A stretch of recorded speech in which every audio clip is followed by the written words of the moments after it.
So, para to sa alam na may dalawa kayo sa buhay ng person mo, okay? So, short reading about sino yung pipiliin niya, ikaw o yung isa. So, I do have, meron akong private reading about this. Part 2 ng private reading ko. Pero itong spread na to ngayon na gagawin ko is hindi siya part. Ibang spread yung ginagamit ko for private reading. Love triangle. So ito is sino yung pipiliin niya? Ikaw o yung isa? So ikaw yung sa taas, dito yung isa dito sa baba.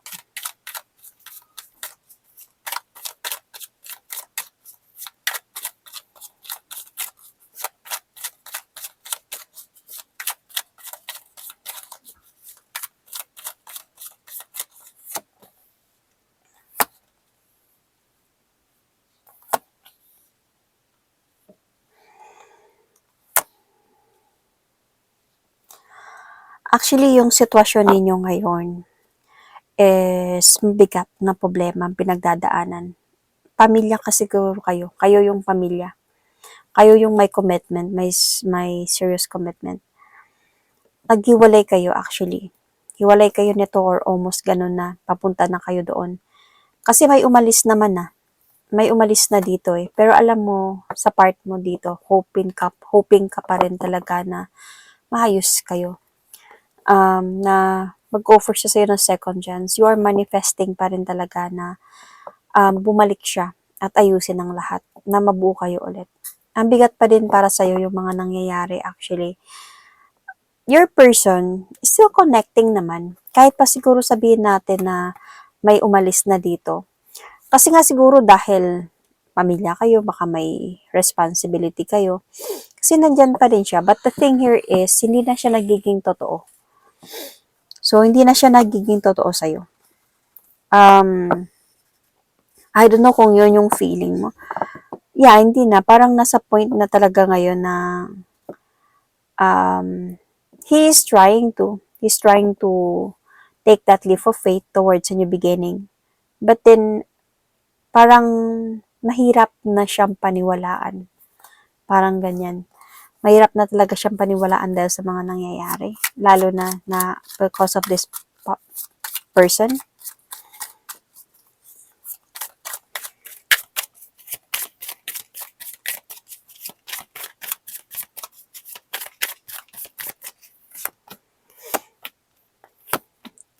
So, dito naman sa kanila kasi alam na yung about sa'yo. So, may clarity na about you. But then, nakikita ko dito, nagiging imbalance din yung connection nilang dalawa. Mahal talaga siya nung person na yun, nung babae. Mahal talaga siya nung this other person. Well, I can see that their relationship is still working. Meron pa rin. Minahal din naman siya nung person mo. Kaya nga nakikita ko dito, sabihin natin na nakipag-usap pa siya sa'yo or something. Pero sabi ko nga, 'di ba, ginagawa ka na niyang tanga. Hindi na siya nagiging totoo at mahirap na siyang paniwalaan. Kasi even dito sa kanila, ng person na to, is nag-offer din siya ng love, a new beginning. So, siguro dito, LDR to sila. LDR. I don't know kung both side LDR, pero dito, nakikita ko malayo sila sa isa't isa. So, dito sa kanya kasi din, tinatago niya din na nakikipag-usap pa siya sa'yo.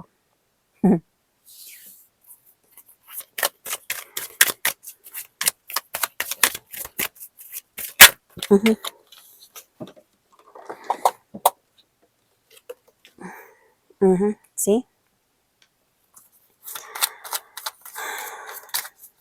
Kaya ang bigat-bigat na talaga. Dito kasi, lagi na lang kasi kayo nagtatalo nito.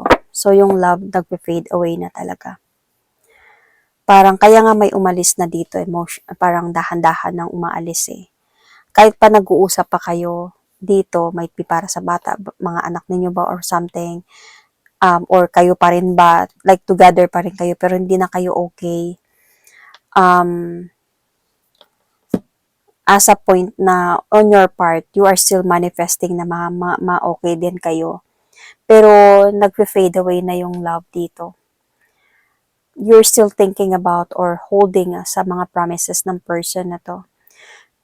And you are trying your best to be brave, to focus on your goals, to focus on reaching your goals, focus on your life, yourself.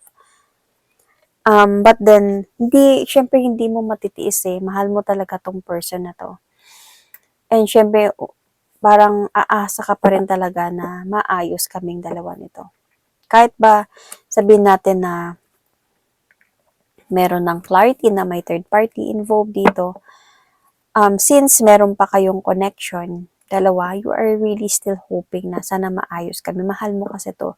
So, yung etong nagpe-fade away na ng love dito, might be sa person mo. Kasi nakikita ko dito, sa isa, ito parang nahulog talaga siya dito Kahit malayo sila sa isa't isa. Wait lang, nahuhulog yung mga bara.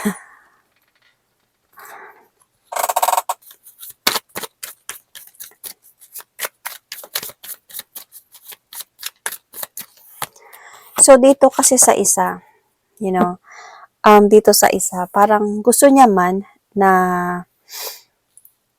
talaga na, kumaga, maging official yung relationship nila.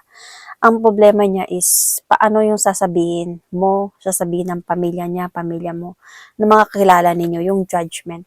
Yun yung iniisip niya dito, yung kasal kayo, baka kayo yung kasal. So, iniisip niya talaga to, nanay ka ng mga anak niya, ano na lang sasabihin. So, tsaka LDR pa din naman sila. Parang nakukonfuse pa siya minsan, tama ba tong ginagawa ko? Alam naman natin na hindi tama, pero parang nakukonfuse pa din siya sa nararamdaman niya. Because honestly, dito sa isa, nahulog siya dito. Nandito yung love sa kanila, dito sa inyo fade na. It's like the reverse na So, yung reading natin, okay, i-arrange ko lang, i-edit ko lang, i-rotate ko lang to kasi the way I do the video is yung pabaligtad. So, i-rotate ko lang to. Kasi ito kasi yung 2 of cups na to. Nasa reverse na siya. Ibig sabihin, nagfe-fade na talaga yung love dito. Sa lagi ninyong pagtatalong dalawa.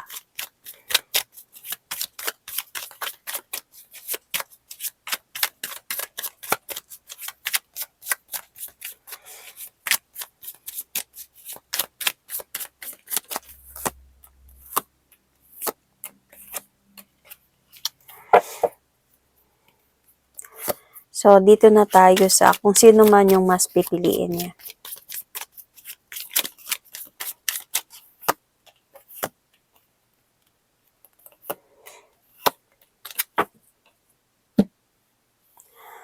Alam mo, dito sa'yo, hindi naman sa iwan ka niya.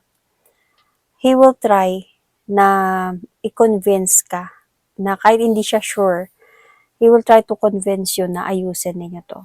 Darating yung mga panahon na yan, magta-try talaga siya.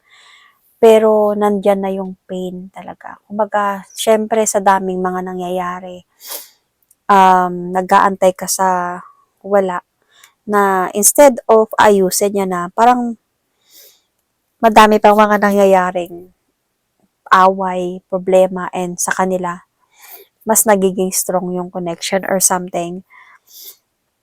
Napagod ka, nasaktan ka, and may tendency kasi dito na darating yung araw na might be he wanted to decide na ayusin yung sa inyo talaga, seryosong ayusin na, ayaw mo na.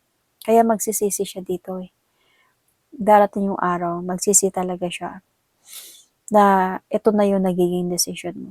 Siguro feeling ko, nagtiis ka, nagmahal ka, tinanggap mo, mga ganong mga ano man yung mga naririnig mo. Kahit nagtatalo kayo, nandyan ka, umaasa ka. At right now, na this time, gusto niya na talagang seryosong ayusin to. Wala na, ayaw mo na. So, dito kasi sa isa, parang magiging, makakaramdam siya dito ng hindi na siya sure. Dahil nga LDR sila.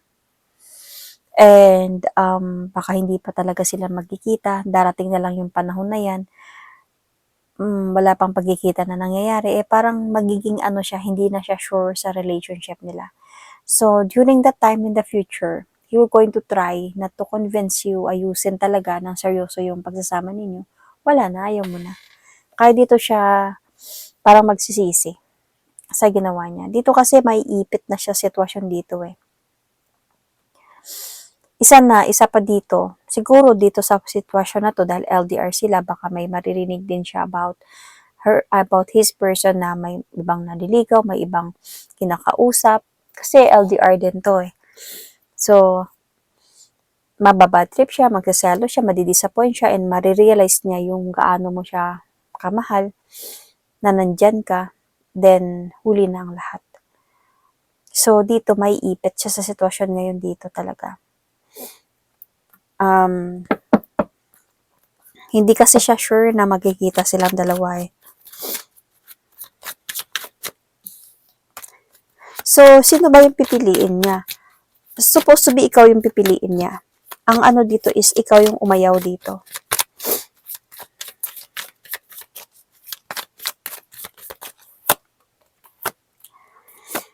See? Ikaw yung umayaw dito. Kasi parang lumalabo na yung connection. Lumalabo na para sa'yo na magkaroon pa ng victory yung pagsasama ninyo. Na magbago pa siya. Parang para sa'yo lumalabo na yung ganun na mangyayari. Nadi-disappoint ka na talaga. Or there is a possibility din, ganun yung nararamdaman mo, yet you want this person muna talaga. Na to prove himself muna talaga. Na hindi basta-basta na this time around, ayusin ko na talaga, seryoso na ako. Okay, sige, ayusin natin to. Parang hindi ka na basta-basta naniniwala sa kanya. This time around, pinapakita mo sa kanya or ipapakita mo sa kanya na hindi na ako katulad before. So, kung gusto mong bumalik, patunayan mo ng sobra. Parang ganun na siya.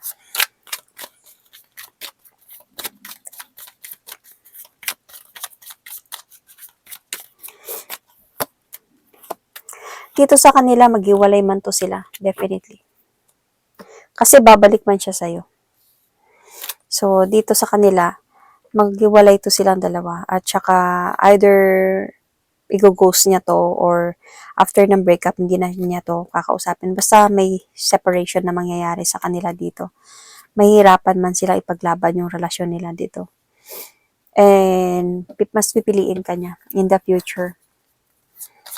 Hindi to madali sa kanya. Actually, parang may mga different options pa talaga sa pagdedesisyon dito sa part ng person mo.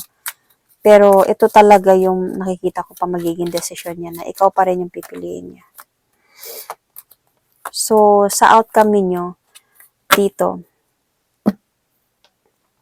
babalik talaga siya sa'yo. So, especially kung may mga anak kayo, mas magpo-focus talaga siya dito. Mas magpo-focus siya on the responsibility. And yet, dito sa'yo, kung magkakabalikan man, kung tatanggapin mo man siya, hindi ka na magiging katulad before, na yung bang parang okay lang. Kumbaga, nagmamahal ka ba, nagpapakatanga-tanga pa rin. No, hindi na ganun. Mako-confuse nga siya dito sa'yo eh. Kung mahal mo pa rin ba siya or hindi na, or baka babaligtad na yung sitwasyon na baka ikaw na yung nagloloko ngayon at or what do you call this, nag-revenge ka ba sa ginawa niya before? Kasi yung magiging energy mo kasi dito, yung bang parang magiging strong ka, independent, yung bang parang alam ko yung ginagawa ko and I am someone na I have that freedom to do whatever I want to do. Parang ganun na yung magiging energy mo dito. And even if mahal mo pa rin itong person na to, because of what he did to you, you will change because of him. So if ever man na magkabalikan kayo dito, parang pwedeng mabaligtad yung sitwasyon. So nakadepende to sa, hindi mo naman siguro gagawin to. Feeling ko yun yung maiisip niya. Yun yung maiisip niya because of your treatment sa kanya. So, pero feeling ko pa rin na may pagkaaway pa din mangyayari dito. Nakadepende 'to sa kung paano ninyo talaga pag-usapan yung pagpapalikan ninyo. Paano ninyo, um, parang ipaglaban yung marriage niyo ba or pamilya niyo ba, pagsasama niyo ba. So, paano niya intindihin yung sitwasyon dahil nagkasala siya. Paano mas importante sa kanya yung pamilya at mga anak niya, kayo, kaysa sa give up sa mga treatment mo sa kanya in the future. Kasi ito sa kanila, with the third party, wala naman na to, maghiwalay din naman sila nito.